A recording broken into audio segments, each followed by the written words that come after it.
He's a Christ-loving young man, and he's on fire for the Lord, and we're going to have a blessing today to be able to get to hear him.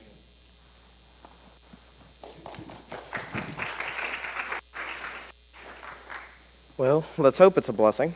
Well, good morning. I know this is very weird for some of you, just as weird as it is for me. But I'm pretty sure that almost everybody here knows who I am. But for those of you that don't, I am Daniel Finners, and my father is the worship pastor at our main campus at Flint Groves. And somehow, he is the longest tenured pastor at that church. I don't know how they haven't kicked him out yet, but it's gotten close a few times. But as Aaron said, I am on fire for God in every way possible. But after I finish my senior year this year, I will be going to Anderson University to get a bachelor's in Christian studies with the specification of preaching. So obviously there is a reason why I'm here, because I'm hopefully going to do this the rest of my life. But as I've said before, this Sunday is going to be very different for a lot of people. It is not normal for me to stand up here and have this kind of voice in front of a church. But the thing is, it's not my voice. I will say this the entire time. The only reason I'm here and the only voice that's coming out of my mouth is from God, not from me. Anything I say, do not credit me. This is not about me. But when I was asked to preach, immediately I was ecstatic. I was overjoyed. I heard Sunday, and throughout the entire service on Sunday, I was bugging my mom. I was like, I can say this, I can say this, I can preach on this, I can do that, just because I'm so ready to be able to do this the rest of my life. And since, obviously, some of you know it is Baptist Men's Day. And that's a big deal for me, because today is the 90th anniversary of Baptist Men's Day. So I feel a little special, but it's okay. So today I'm going to be preaching on what I call the 4 L's of a godly life. And I know it sounds weird, but I promise it'll work. Just let me do my magic. But this is not only for men in the church. This is for men and women. I didn't want to come up here and bring a message just to the guys in our church today, because it's not about just one gender or just one person. So today we're going to be in John 13, verses 13 through 17. I'll give you some time to go over there, but I'm going to give you a little background. Many of you know it's the story of Jesus washing the disciples' feet. Well, this is right before Passover. So right before Jesus is getting ready to go through all that he's getting ready to go through. And it was not an easy time for many people. There was a lot of struggle going on, not just for him, but for others.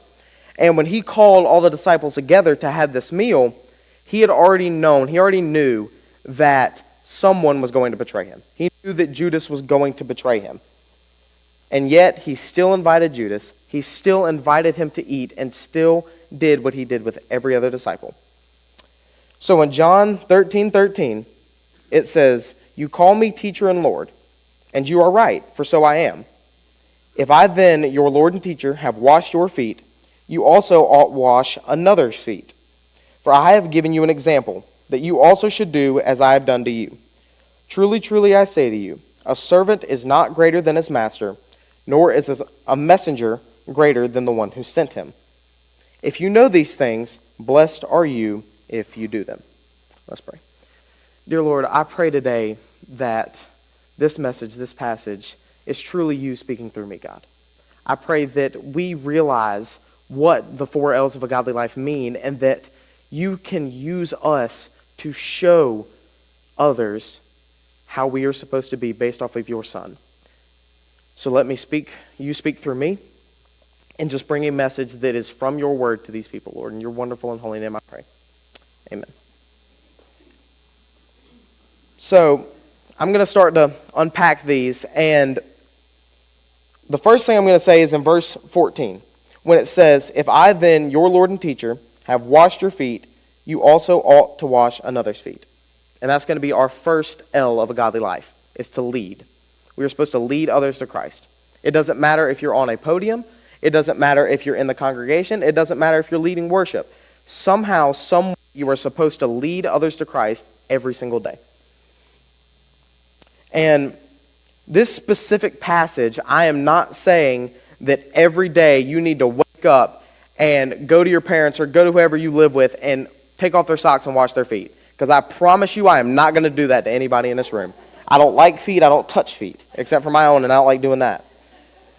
But the act of washing somebody's feet is such a big deal in this time. I know that you've probably heard this many, many times, but somebody that has any sort of power in this day and age would never step down and wash feet.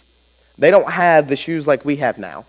They had to walk in sandals or no shoes at all. So there was dirt, poop, everything you could imagine on their feet. And yet, Jesus, who is the second highest power in all of eternity, is stepping down and washing our feet. So why would somebody like that step down and wash people's feet if we aren't supposed to do the same thing? We are called to be like him, so why don't we do the same kind of things he did? Now, obviously, we're not going to be perfect. We're not going to be like Jesus in every facet, but we're going to try. And the reason that Jesus does this is because heaven is an upside-down kingdom. The first is last, the last is first. It says in Matthew 20:16, I'm not going to get you to turn there because it's just one verse, but it says, so the last will be first and the first last. I know that sounds very, very weird and very, very confusing, but it's true. In many different ways, the people that hold the higher positions, the higher power, are not supposed to show their power or claim that they have power over people, when in reality they should be loving us just like we love one another. And we should be loving them the same way that we love each other.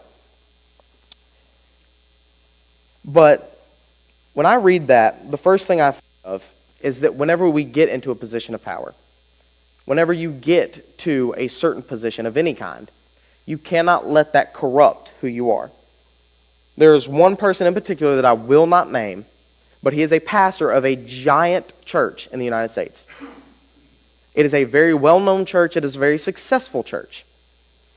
But over the years, over the time that he has become a pastor, there's been many times where you can see that his theology has gotten weak and that he has started to try to grow in numbers, not in depth, which, in my opinion, is because he realized that he had power and abuses it. Now, I'm not trying to call people out, although I just did. I know. But whenever he did that, it was because it grew his fame and his money. He is a very successful guy. He is incredibly well-mannered in some things that he does. He has brought many people to Christ through his preaching, through God, but it is also not perfect, just like we aren't. But it is also just like the Pharisees of this time. The Pharisees were the high power. They were the big guys. They were the big guns, the people you walked around and you were like, oh my gosh, that's him, that's him. Well, they had power. And these Pharisees, all of their lives, all they wanted to do, they were waiting. They're like, I want to see the Son of God. I want to see him ride in and build his kingdom. Well, when he came in, he threatened their power, and then they got him killed. Notice how they wanted something their entire lives, but as soon as it got there, they realized that that means that they are less, so that they need to get rid of him. As soon as we think that something is challenging our power, we try to make sure that that doesn't happen, when in reality, there are many times to where that needs to happen, where we need to need to take a back seat.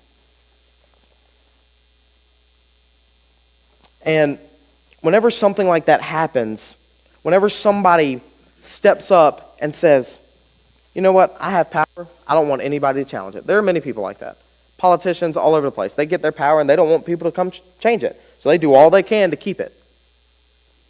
And that's exactly what happened with the Pharisees. The problem is that they killed exactly who they were looking for.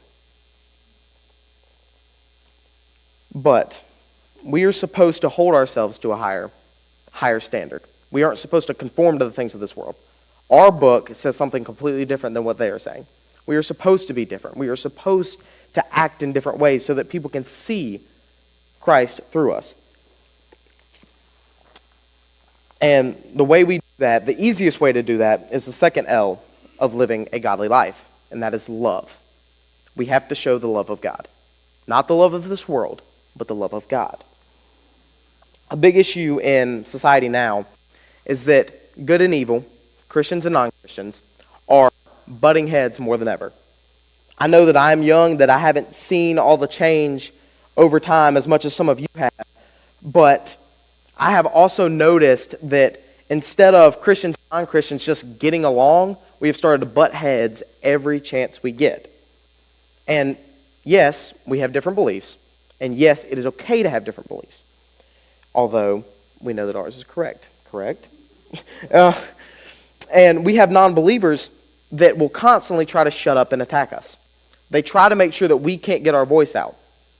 The problem is that there are many Christians that do the exact same thing to them. Although we are on the correct side, we are living the good life. If we do these things and not show the love of God, they will never feel the love of God and never will want to change. So if we go out through our lives and attack them just as they attack us, why would they want to join us? Why would they want to be a Christian if we walk in the streets and act the same way they do? And I get it. I really understand that you get fired up for God, because I do it all the time. There are many times in school, I know people that testify all the time that when I'm in school, I will get fired up for God for no reason. We had a debate in my English class where we were trying to decide, we had to debate on whether or not there was a higher power that predestined everything or if there wasn't. I know, really weird debate for a public school, but we had it. And the whole time, I was sitting in there, I was flipping through my Bible, trying to find evidence, trying to prove them wrong. And everybody was like, uh-oh, the pastor woke up, like all that kind of stuff. And that's because I get excited. I get excited about showing the love of God. But the thing is that I didn't attack their beliefs. I went to passages that showed love, that showed that God will love you even though we're not perfect.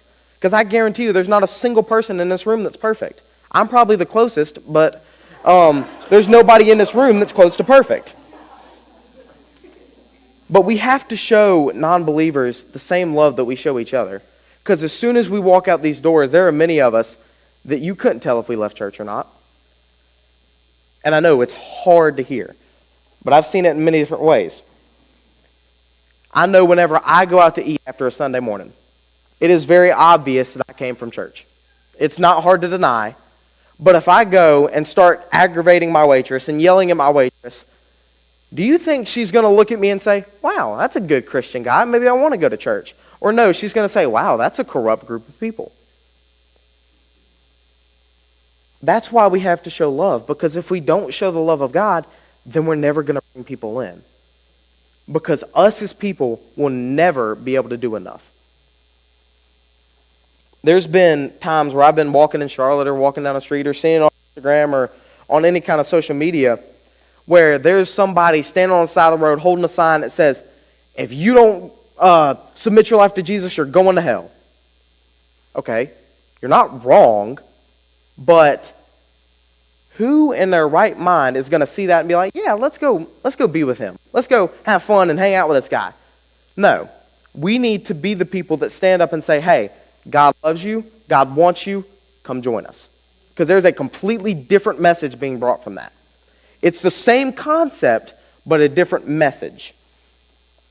So if they see you being polite or seeing the effort of showing love of God, they will have a completely different attitude towards Christians.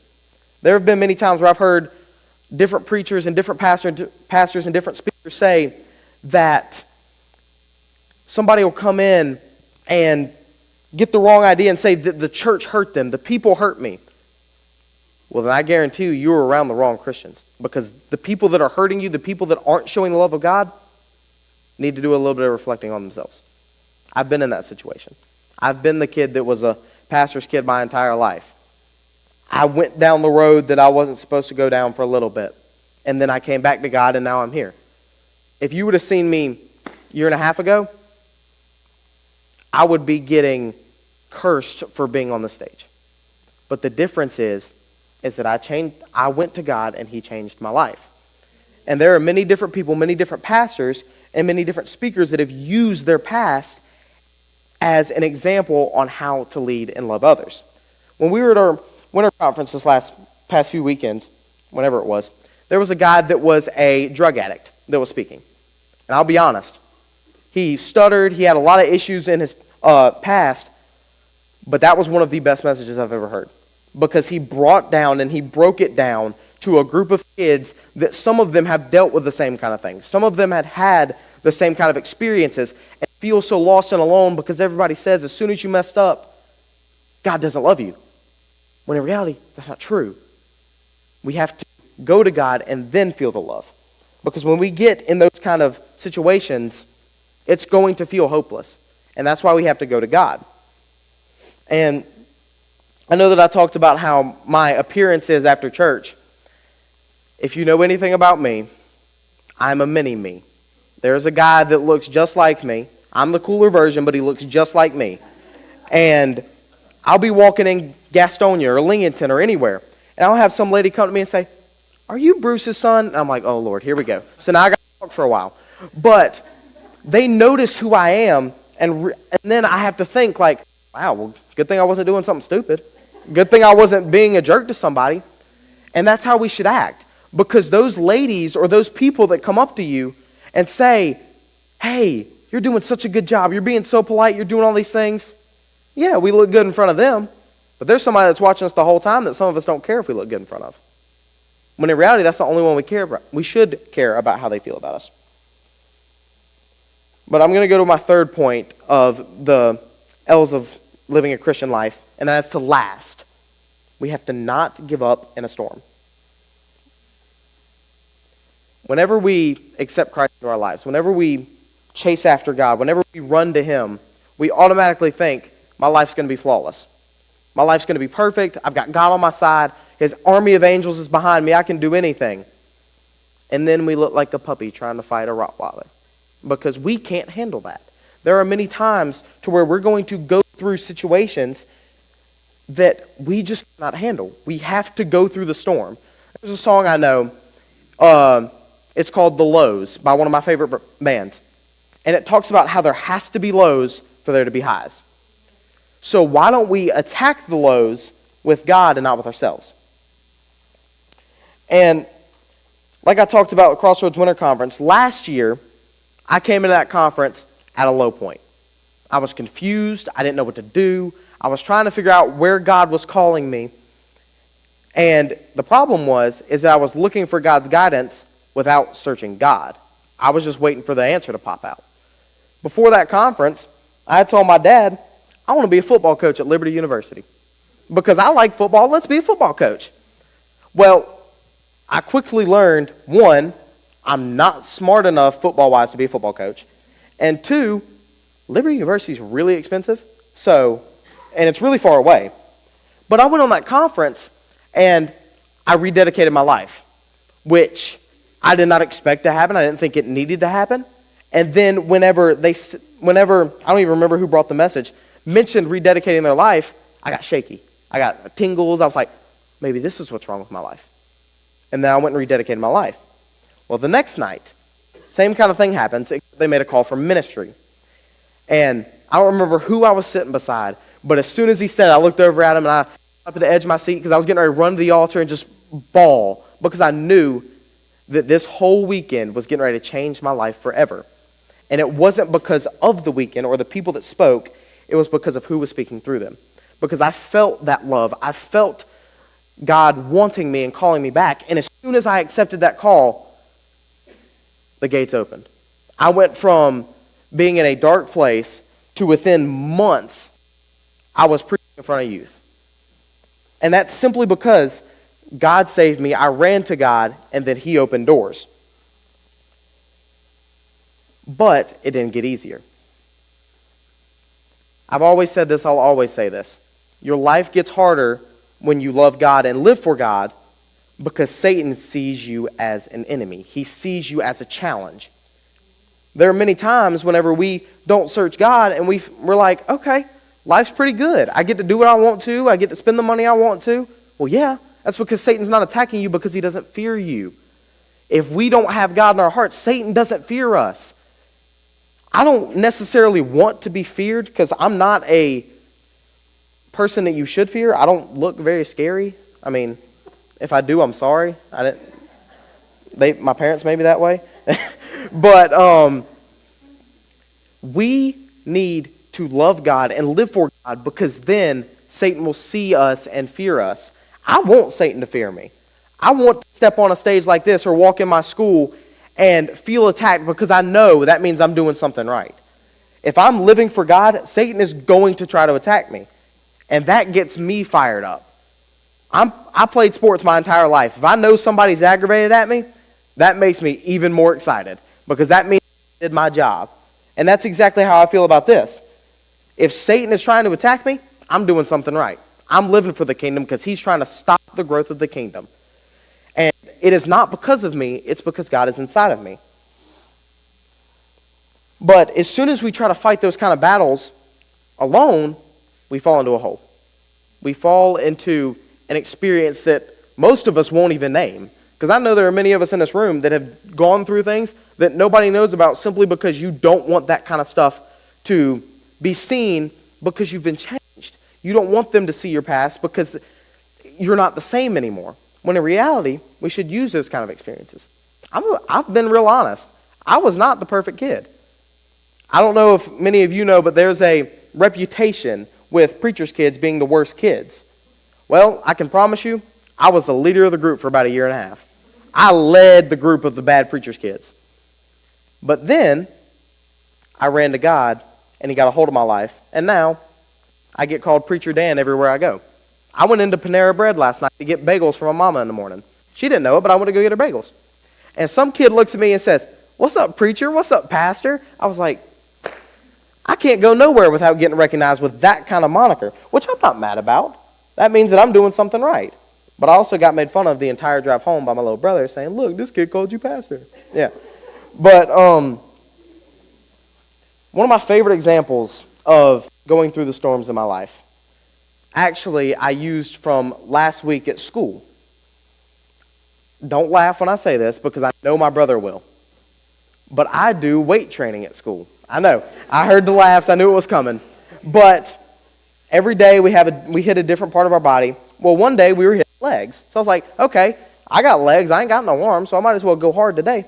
Well, I got on the leg press machine and tried to get my max, which I haven't done in over a year. Last time I checked, my max was like around 800 pounds. I know, really, it sounds really good. It's really not that good. But I tried to get it. I was like, okay, I got this. So I pushed it up. I went back. I was ready. And then it collapsed. I was like, oh, crap. Well, then one of my buddies came over. He's like, okay, so then we both got it. We both pushed it up and put it up there, and we were fine. But notice how whenever I tried to lift that weight, it collapsed right on top of me. But whenever my buddy came and helped me, he pushed it right back up with me. And I am not saying by any means to rely on your friends or your peers to help you through this. But it is just like God. We fail whenever we can't push that weight up. He comes in and pushes it right up for us. But whenever we go through those kind of things, we can't sit here and say, I can do it, I can do it, I can do it, I can do it. Because when you do, you fall. I did that many years. I've said it 100 times today. But we just aren't strong enough to do this on our own. That's why we need to run to God. And whenever we go through these trials, if we don't rely on God, you'll end up back in those same places. So to wrap this all up, I'm going to do the last L of living a godly life. And that is to long. We long to seek the Lord. We long for Jesus. We long for Christ. Because every single day, no matter what happens, if we do not long to be like Jesus, if we do not long to be like Christ, if we do not long to be in our Bibles, we're going to fall. We're going to collapse. Because the one day you say, I won't read my Bible today, I'm tired, that turns into the next day, then the next day, then the next day, and then you realize, I haven't read my Bible in 2 months. And then you wonder why your life started to feel like God has left you. When in reality, God hasn't left you, you just stopped leaning on Him. Because once we stop searching Him, we'll start to feel alone again. When in reality, He's right here. He's right here. He's behind me. He's in front of me. He's everywhere. But as soon as we stop leaning on him, as soon as we stop searching him, he won't feel like it. We won't feel like there's somebody to lean on. And I know that everybody in this room has their own personality. I have a personality that is probably one of the biggest in this room because I like to joke, I like to have fun. But everybody has their own personality. Everybody has their own, like when somebody sees you, they think something of you. I was doing an interview with a job this summer, and they asked if your friends saw you, what is something they would describe you as? And I immediately said a funny, goofy guy that just likes to have fun and do sports. Well, I told my mom that I told him that. She was like, you're going to work at a church camp, and you didn't tell them that the first thing people say to you is Preacher Dan? I was like, well, I didn't think about that. But we do have our own personalities. We do have our own walks of life. We all do our own things, and that is completely okay. But in reality, we shouldn't search to be like ourselves. We shouldn't search to grow our personalities. We should search to be like Christ and him use us with our personality. God will use me in many different ways than everybody else in this room. I know that there is many people that will not ever stand on a stage like this because they'll freeze. They'll get in shock and just won't say anything. Those are the kind of people that need to lead by just loving others. It's not that challenging. Open a door. Just be polite.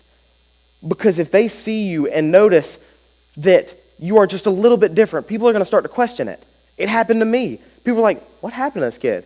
He doesn't seem to act like he's cussing or making the jokes anymore. What happened? Oh, they figured it out and was like, it all makes sense now. And I promise you, if they realize those kind of things have changed, they'll be like, he seems like he's happier. He seems like he's a better person. It ain't about me. I said this in my first sermon. It ain't about you. Stop trying to be like you. Be like Christ, and he will show you where you're supposed to go. He will lead you to be who you're supposed to be. So with that being said, I'm going to make a challenge to everybody in this room. Stop trying to be like yourself. Now that doesn't mean stop using your personality. Don't stop doing the things you love. Don't stop doing the things that God has called you to do. But we have to search and seek God so that he can put us in places we're supposed to be. I never in a million years would have imagined that I would be going to a school in South Carolina that was not the University of South Carolina. Growing up, I was always going to be a Gamecock fan. I was always going to go to South Carolina, do whatever, get my degree there, and be happy. Until I decided I was going to be a pastor, and going to one of the biggest party schools in the nation was probably not the right idea, especially since they don't have anything for being a pastor. But I also thought that when I was looking for schools now. My first option was North Greenville University. That's where our youth pastor went. I know many people that went there. I was like, okay, let's go to North Greenville. I know everybody that's been there. And then I went to Anderson. I was like, oh my. And I fell in love. And it was because I started to realize that it wasn't really about me. I started to seek God, and then everything fell into place, even though I didn't want it to. Even though I didn't necessarily want this thing to happen then, it happened and it worked out for good. Because now, instead of walking around the hallways, being a jerk to people and showing them what God doesn't look like, I gave my life to him, and now on a Sunday morning, I'm preaching in front of you. Which I consider as an honor in the very beginning, simply because God has put me in a situation to where I can lead others to Christ and be used by him. And even though that might make my name bigger, I'm just happy that I am bringing other people to Christ and to heaven with me. We are called to love others. We are called to be a Christian and go to heaven. But it doesn't stop there. We are supposed to go and make disciples. I have already accepted Christ into my heart. I know where I'm going. I'm going to heaven. Now it is my duty, my job as a Christian, to bring absolutely everybody I can with me. I don't want to walk through the hallways or walk through somewhere and know that there was an opportunity to lead them to God that I didn't take. I've had that kind of thing happen. There was a kid in middle school that was an atheist. I don't know how you can be an atheist in middle school. That's a really, really deep conversation. We were in lunch, just in a lunch line, and he was talking about how he was an atheist and hated Christians. There was my opportunity. I had a perfect opportunity to go and love him, and I missed it. I don't want to go to heaven and know I had a chance to show them the love of God and bring them to Christ, and I didn't. I want to go to heaven and see everybody that I ever bumped shoulders with standing right beside me.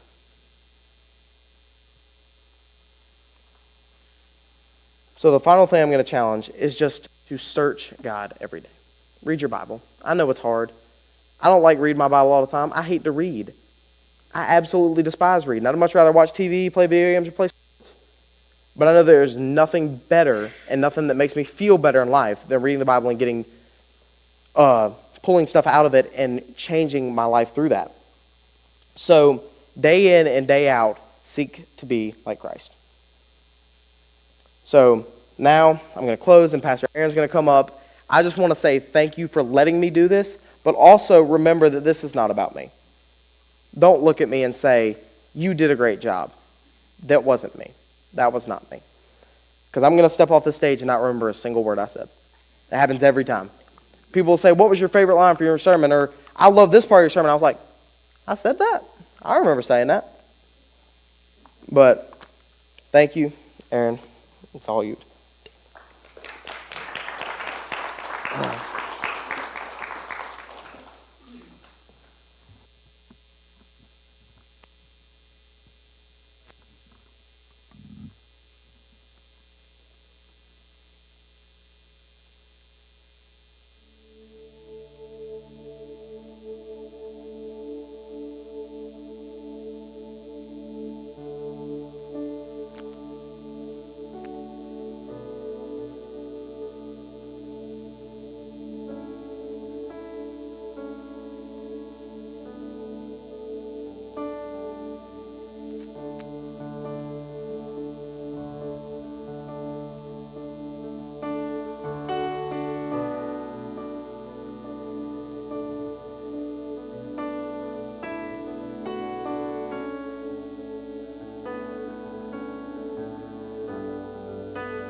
Take my life, I lay it down at the cross where I am found.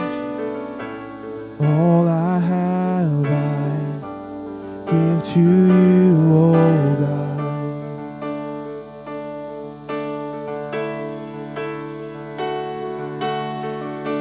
Take my hands and make them clean.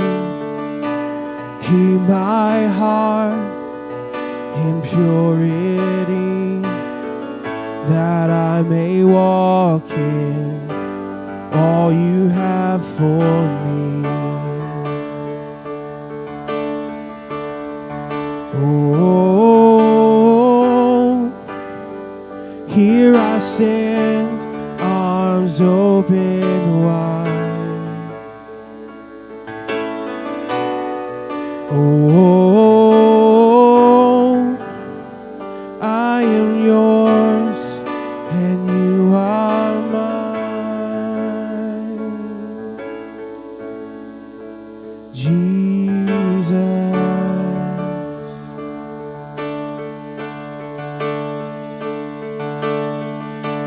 Take my moments and my days.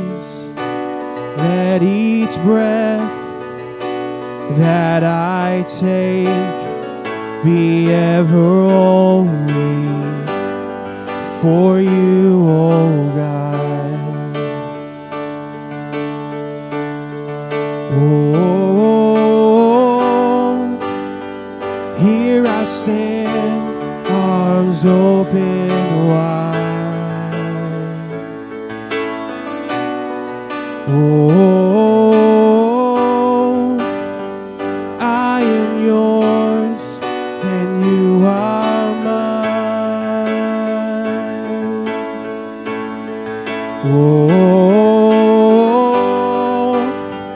here I stand, arms open